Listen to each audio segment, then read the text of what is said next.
मित्रों, अगर आप मेरे चैनल पर नए हैं तो आप मेरे चैनल को सब्सक्राइब कीजिए, लाइक कीजिए, शेयर कीजिए। साथ ही नोटिफिकेशन बेल को भी प्रेस कीजिए जिससे आने वाली वीडियोस का नोटिफिकेशन आपको मिल जाए।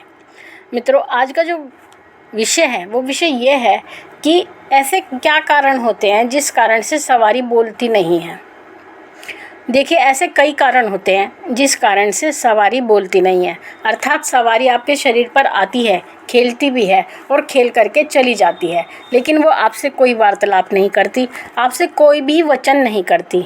इस कारण से आपको परेशानी होती है, आप परेशान होते हैं कि अगर माँ आती हैं सवारी के रूप में या कोई भी देवी देवता आता है और वो आपसे वचन नहीं करता, वार्तालाप नहीं करता, तो उस सवारी के आने का क्या फ़ायदा है। आपको ऐसा लगने लगता है और आप परेशान होने लगते हैं और आप इधर उधर भटकते रहते हैं, लेकिन इधर उधर भटकने से भी आपकी समस्या का कोई समाधान नहीं होता।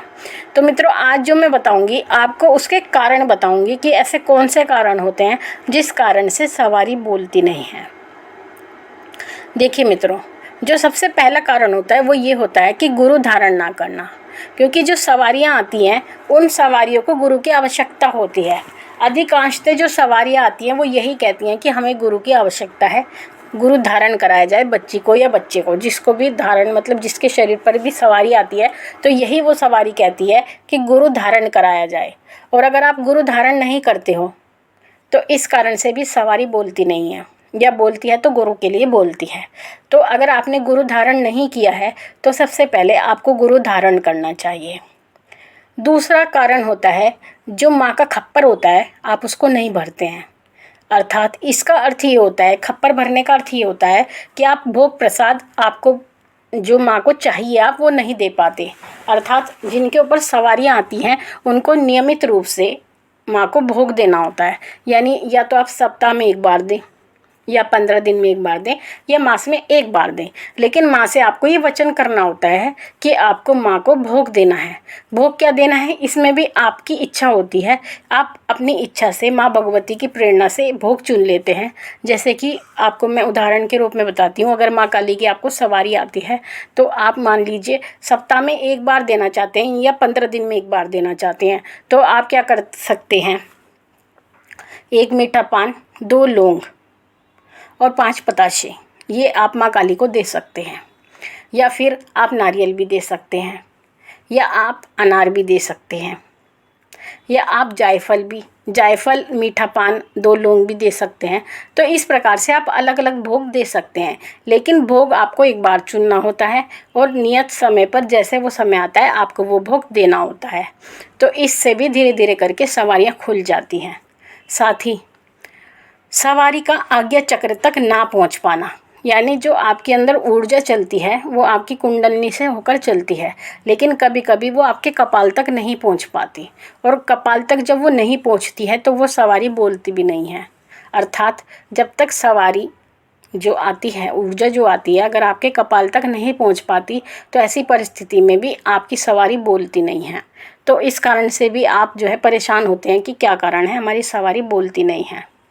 साथ ही जो मैंने नियम बताए हैं आपको, मैंने इस पर एक वीडियो बना रखा है, उसका लिंक मैं आपको डिस्क्रिप्शन में बॉक्स में दूंगी। अगर आप नए हैं मेरे चैनल पर, जो पुराने बच्चे हैं उन्होंने तो सुन रखा है, लेकिन अगर आप नए हैं तो आप उसको सुनिए, आपको पता चलेगा कि सवारी आने वाले व्यक्तियों को कौन कौन से नियमों का पालन करना होता है। अगर आप उन नियमों का पालन नहीं करते, यानी उन नियमों को भंग करते हैं, तब भी सवारी आपकी बोलती नहीं है। क्योंकि जो नियम होते हैं, अगर आपकी सवारी नहीं आ रही है ना, तो आपको माँ भगवती स्वयं नहीं बताएंगी कि क्या आपसे त्रुटि हुई है, क्या आपसे गलती हुई है, क्योंकि वो तो बोलती नहीं है। अगर वो बोलेंगी नहीं तो आपको अपनी गलती भी नहीं पता लगेगी। हाँ, सवारी अगर बोलती है तो फिर वो आपको छोटी से छोटी चीज़ भी बताती है, छोटी से छोटी गलती आपको बताती हैं, आपको मार्गदर्शन भी देती है कि आपको अब क्या करना है, कैसे करना है। लेकिन अगर सवारी बोलती नहीं है तो आपको क्या पता लगेगा कि आपकी क्या गलतियाँ हैं। नियम जो हैं अगर आप उनका पालन नहीं कर रहे हैं तब भी आपकी सवारियाँ बोलती नहीं हैं। तो ये भी एक कारण होता है। साथ ही आप क्या करते हैं, सवारी आने के बाद में इसके बारे में आप किसी से ज़्यादा बातचीत ना करें। कई बार ऐसा भी होता है कि आपकी सवारी आपके घर में आती है और आपके घर परिवार के लोग उसको पसंद नहीं करते, यानी उसको मानते नहीं। जिस देवता की सवारी आती है या माँ की भी सवारी आती है, अगर उनको वो मान सम्मान नहीं मिलता आपके घर में और उनको अपमान मिलता है, यानी उनका अपमान किया जाता है, उसको ढोंग बताया जाता है, आपकी जो पूजा भक्ति होती है उसके ऊपर मतलब उंगली उठाई जाती है, तो इस परिस्थिति में भी सवारी नहीं बोलती। क्योंकि जिस घर में सवारी को मान सम्मान नहीं मिलता, यानी देवता को या देवी को मान सम्मान नहीं मिलता, तो वो वहाँ से कुंठित रहती हैं। उस घर से वो आती तो हैं, आती वो इस कारण से हैं कि जो भक्त की सेवा होती है, उसके जो भाव होते हैं, उसके द्वारा सवारी आती है। तो वो केवल भाव के ऊपर, आपकी पूजा के ऊपर और आपकी भक्ति के ऊपर आती है। लेकिन अगर आपके घर परिवार के लोग उनका मान सम्मान नहीं करते, तो ऐसी परिस्थिति में भी सवारी बात नहीं करती है। साथ ही ऐसा भी एक कारण होता है कि सवारी आती है लेकिन कुछ विशेष व्यक्तियों से ही बात करती है, यानी कुछ ही व्यक्तियों से वो बात करती है, सभी व्यक्तियों को उनके प्रश्नों का उत्तर नहीं देती।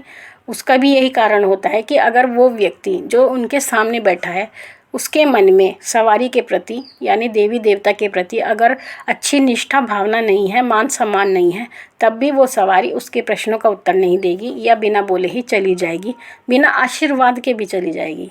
सवारी जब आती है ज़रूरी नहीं वो सबको आशीर्वाद ही दे के जाए, वो केवल उन्हीं व्यक्तियों को आशीर्वाद देती है जो उनको मन से मानते हैं, उनके मन में उनके प्रति भक्ति का भाव होता है। अगर माँ ये देखती हैं जब वो आती हैं कि उनके मन में माँ के प्रति भक्ति भाव नहीं है, तो माँ उनको कभी आशीर्वाद देकर नहीं जाती।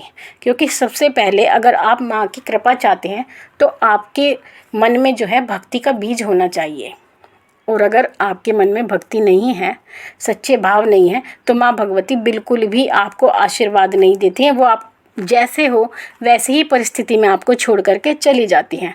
आप ये नहीं कहूँगी कि आपका कुछ बुरा करेंगी या आपके लिए कुछ बुरा करेंगी, क्रोधित होंगी या आपको कुछ भी बोलेंगी, वो आपसे कुछ नहीं कहेंगी। आपकी जैसी परिस्थिति है ऐसी परिस्थिति में छोड़ करके वो चली जाती हैं।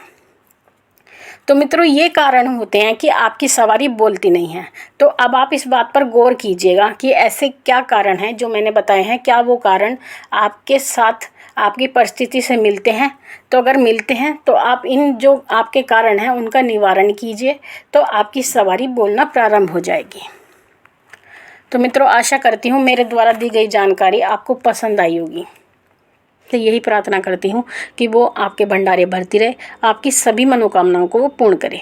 आपसे फिर मिलूँगी अपनी अगली वीडियो में। तब तक के लिए जय महाकाली, जय महाकाल।